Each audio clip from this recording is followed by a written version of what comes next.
नमस्कार, मी परमदास जाधव. तर आज भारताच्या इतिहासात पहिल्यांदाच एक मोठी अशी नवीन क्रांती घडणार आहे. तर पेन आणि ज्या कागदांचा जमाना आता मागे पडला आहे. कारण भारत आपली पहिली डिजिटल जनगणना सुरू करत आहे. तर आता तुमची माहिती घेण्यासाठी कुणीतरी येणार, घरी येण्याची वाट पाहण्याची गरज तुम्हाला नाही. कारण तुम्ही स्वतः आपल्या मोबाईलवरून ही माहिती भरू शकता आणि ती प्रक्रियाही पूर्ण करू शकता.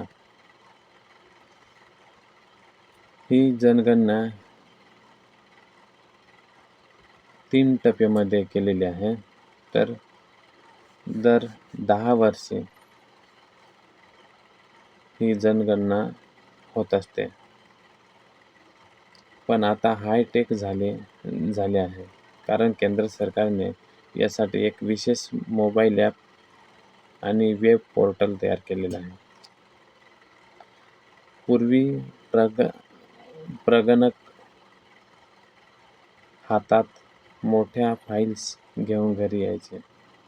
आता हे फक्त लॅपटॉप किंवा मोबाईलने आपण घरी बसल्या करू शकतो. सर्वात महत्त्वाची गोष्ट म्हणजे नागरिकांना स्वतःची आणि आपल्या कुटुंबाची माहिती ऑनलाईन भरण्याची मुभा देण्यात आलेली आहे.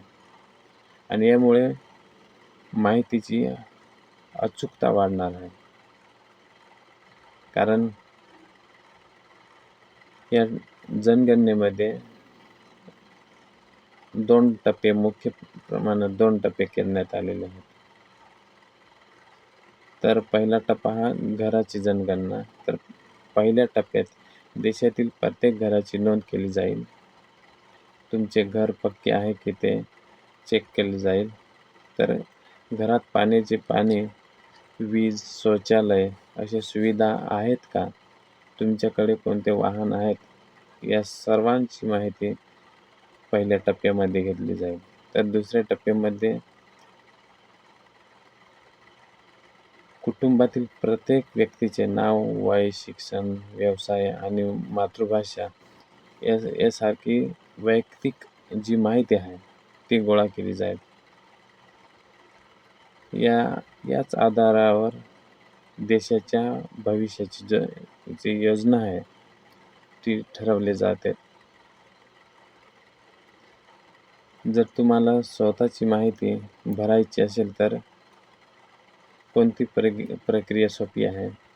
तर सरकारच्या अधिकृत पोर्टलवर जाऊन तुमचा मोबाईल नंबर रजिस्ट्रेशन करा. त्यानंतर तुम्हाला ID दिसेल. त्या पोर्टलवर विचारले प्रश्न, उदाहरणार्थ घरातील सदस्य, शिक्षण ही माहिती विचारतील. ते भरून तुम्ही फॉर्म सबमिट करा. फॉर्म भरल्यानंतर तुम्हाला एक रेफरन्स नंबर मिळेल. जो तुम्हाला नंबर घरी येणारे जे सरकारी कर्मचारी असतील त्यांना तो दाखवायचा.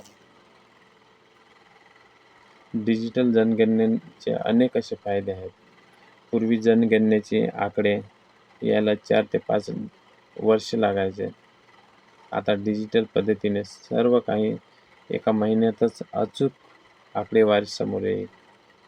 माहिती थेट सर्व्हरवर अपलोड होईल आणि त्यामुळे फेरफार होण्याची शक्यता कमी असेल. लोकसंख्येचा अचूक आकड्यामुळे शिक्षण, आरोग्य आणि रस्ते यासारख्या सरकारी योजनेवर राबवणे सोपे होईल. तर जनगणना ही केवळ आकडेवारी नसून